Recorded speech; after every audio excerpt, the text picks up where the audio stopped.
I know sometimes it feels very frustrating. You put all this energy and work into your coaching business, and sometimes it feels like it's crickets.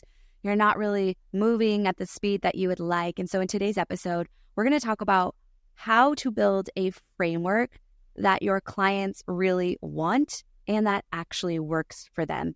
And you definitely want to stick around to the end because I'm going to be sharing with you an amazing opportunity to build your framework with me live. Welcome back to the Best Damn Coach podcast. It's Amanda here. I am pumped for this show. It's part 2 of our Signature Framework series. And last week, if you weren't live with us, I encourage you to go back and listen. I talked about scaling from group to one-to-one and how a framework really supports that process and how it's really the key to your long-term success and why we should be thinking about that. Even if we feel like we're far from doing group coaching, it's going to make our one-to-one coaching even more potent. So today, what we're going to be talking about actually is how to create a framework that our client really wants and that works. So one of my pet peeves is people will tell me I have a framework and then they show me this fancy acronym, like just some words like love or empowered, and it's got these words attached to it. And lovingly, what I just want to say is that's not a framework, that's an acronym. And it's okay for some frameworks to have the title using acronyms, but frameworks are intentional. Frameworks deliver results. Frameworks are a carefully curated process that guarantees success for your clients. But also, we want to make sure that our framework is actually something like your client wants. And to be frank, this is actually the entire hang up for many businesses, many coaching businesses, is we rush into coaching because we're super passionate about the coaching and the transformation, but we really haven't tested or created a verification that the type of coaching we're doing makes sense to actually bring in profit and that people out there are actually looking for the solution to that problem. And so if you are in this process of growing and scaling your business, or maybe you're stuck at the beginning and you're like, wow, this is harder than I thought. I don't know. It feels like I'm putting stuff out there. Nobody's biting. It's crickets when I put out offers. What I'm going to share today is going to be extremely important to you because how you see if your framework is something that somebody wants is actually how you prove that your product or service is that somebody wants. But I see is what somebody wants. See a lot of people bypassing this. I actually did this in the beginning too. My business recovered or didn't really ever take a hit because I was doing something that was pretty obvious, which was weight loss.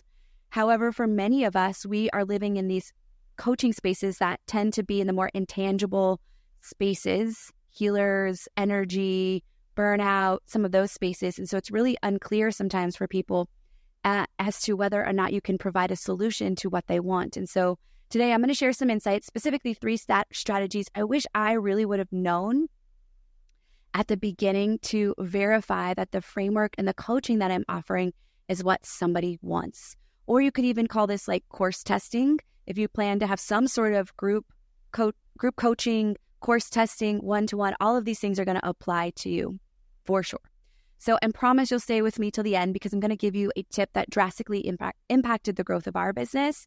And I want to give you this like little mindset tool as well so that you can, utilize it, leverage it inside of your world as well. So I first want to define the word framework. A framework is a step-by-step proprietary process that creates client results. So if we just look at that and evaluate that standalone, we want to make sure that the process you're building is going to give the client results. Why does that matter? Again, because your results are everything in business. It is the smartest, most efficient way to design your business because if clients are getting results, what are they doing? They are going out and telling more people about you. They're becoming a billboard for your work, and they're also renewing. They want more of you to solve another problem or continue to work on the same problem and solution that you've been working on. So this is why for me, I'm like, yeah, absolutely every coach should 100% have a framework. For me, when coaches don't have it, I'm like, oh, you're missing out. And sometimes we think, there's a lot of coaches I talk with who think they know more than they do. And then I get inside of their process and I'm like, this isn't a framework, right? This is a loose guide to the process. But look how much more potent you'd be if you were secured and confident in the fact that you gave your student a process and they were executing it and they knew they were getting results and you knew you were getting results. And this isn't to take away the looseness and the behavioral flexibility that comes with coaching. So I don't want to drill in here the point of framework so much so that you're like, oh, it feels so structured. That's not the point.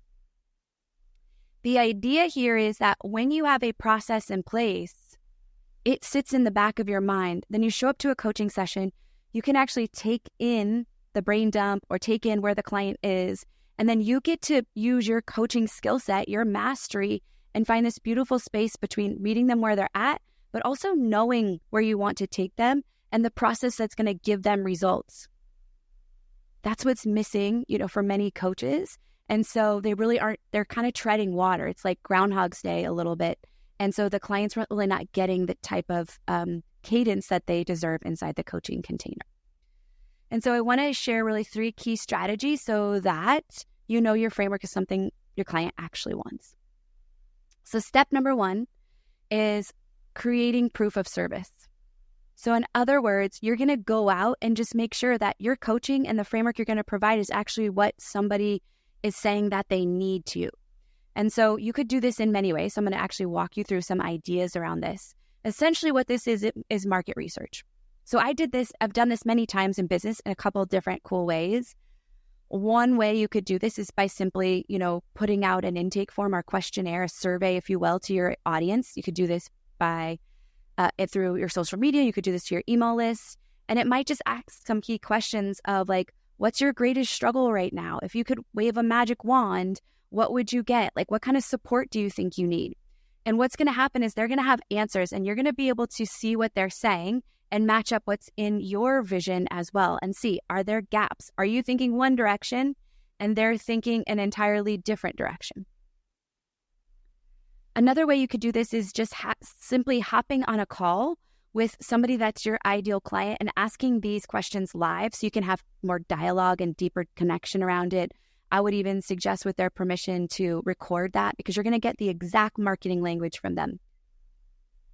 Too many coaches go in building everything. They build all this stuff thinking they have it right. And often many coaches do an insider job of marketing, which means they are marketing from where they stand rather than where the client is. And they're like, oh, the client's language is too simple. It's not high level enough. But that's exactly what the client needs.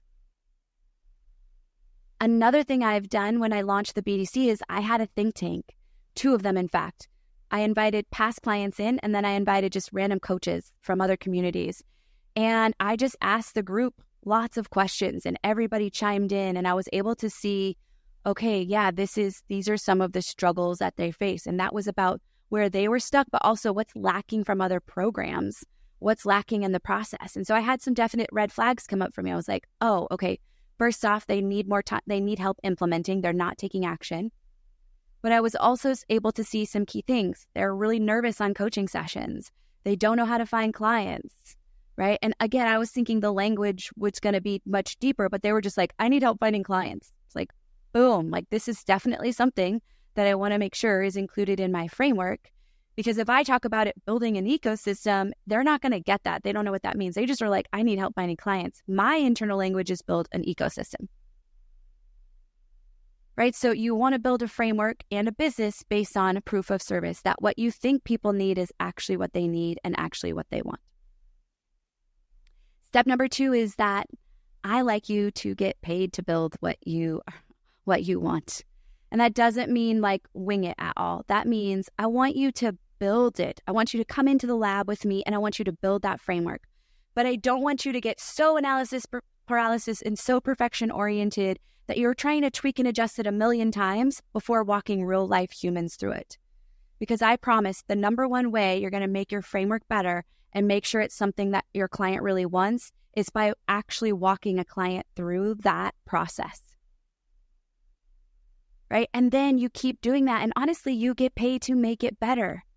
And you're watching with, a meticulous eye and intention and love, and you're seeing where the hangups are. And you're adding value. You're tweaking and adjusting the process. You're adding more support, maybe additional training. You're reordering things. right? Great coaches will always be assessing, in my opinion, the strengths and weaknesses of their coaching. But I don't want you to get stuck in the perfection trap and then you have failure to launch.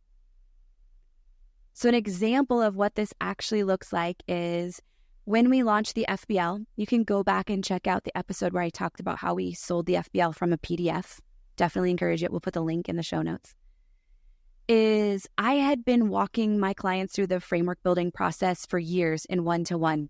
And I just kept seeing this pattern that after we went through this process, they were so excited. They had built so much clarity. They had so much momentum. They were starting to take so much action that I knew it was this micro problem that more coaches needed help solving. But I'd never taught it in a group environment, right? So I built my framework more clearly with a group in mind. And then we launched the first cohort, which was 6 live coaching sessions. And my goal, I had told myself, Amanda, before you create an offer that looks more, let's say, scalable, and before I record any videos, before I do any of the formality, I wanted to get 100 clients through this so I could have proof of service and keep making it better. And so we launched 2 cohorts, each with 50 students in them, and we literally had 100 students before I moved the pricing of that offer up and changed the way we deliver it so that it's more of a passive, scalable stream. And I'm not saying you need 100 people.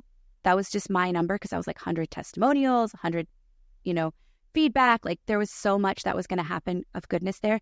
But like, let's do a few. Let's at least get one through there, right? I was just on an amazing call with a sweet girl who's launching a coaching business. And she was like, I'm so excited to have my webinar. The price was, I was a decent investment, over $2,000.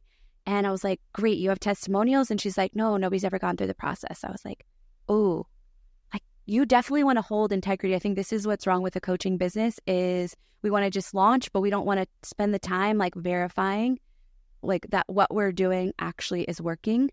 And our clients deserve that 100%. So that's step 2. Walk a client through it, get paid to make it better. Step 3 of making sure it's what your clients really want is to collect live feedback. You could do this midway through the offer and after. I definitely love midway. I would do both. And here's how you could do this. There's many ways. You could just hop on a call and say, hey, you're midway through. I'd love to just set aside specific time to get feedback. How can I make things better? How can I support you? And you have to be very open for this. You have to really understand that this isn't personal. This is just like mastery. This is what great coaches do to become even more awesome, is they're open to feedback and they're open to becoming better and they don't take it personal. So it could be something simple as just hopping on a Zoom call. You could do this midway through and then again at the end. And I would again encourage you with their permission to record these things. You're going to get their language, but there's also going to be hidden testimonials in there that you don't expect that will definitely pop through. You could also do this again through a form where you create questions and send it to them. And then again, video, audio at the end. You could do something like SpeakPipe, which is like a free app where they can record like a minute testimonial at the end. But what you're trying to get is real-time feedback on things that went really awesome, but also ways to improve. So here's some questions. I put together some questions that I also wanted to encourage you to write down that might be valuable. You could ask something like, what worked really well for you so far? Or, through the process, what worked well for you? What was your greatest struggle in the process? What was most impactful? What have been your biggest breakthroughs? At what part of the process did you feel like the most supported and least supported? Is there an area that I could support you more?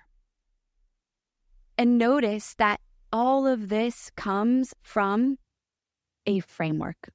The framework is the core. And when we have a framework, again, it becomes the backbone of our business. It's how we guide client work, but then it becomes what we talk about on social media, what we talk about on podcasts, right? What we become known for is going to be that process. That is your purple duck process. And again, inside the lab, I teach you really how to drill down on the micro components of this, the small elements that are so powerful in figuring out like what one-to-one work you're doing, what really, like what micro problems that you solve, all of these important pieces that are going to help you break through and feel more confident, way more clear. And so I want to invite you to come build your framework with me live. I am super pumped because this is something that I've had high requests of, but I am hosting my only live cohort of the Framework Builder Lab of 2024. We kick off October 30th.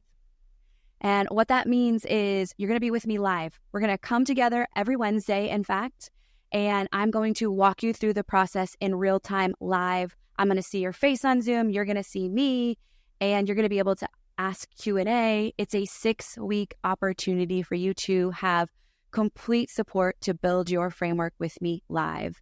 And so we all start October 30th. We will go for 6 weeks. There will be some bonus calls in there as well for additional live Q&A. Some other amazing things that are included.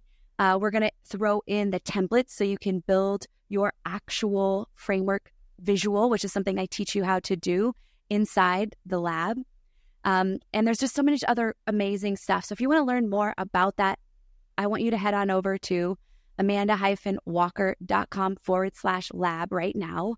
I don't want you to miss out. We start the 30th. Enrollment closes on the 29th of October. It's your only shot this year to join me in a live cohort and be supported by other brilliant coaches. So you have the accountability and the space to ask questions. And more importantly, you're just not doing this whole business thing alone, which I think is so important. So I would love to have you in the live cohort of the FBL. Again, head on over to amanda-walker.com/lab to sign up and save your seat now. And if you have any questions, of course, hit me up on Instagram at @awalkmyway.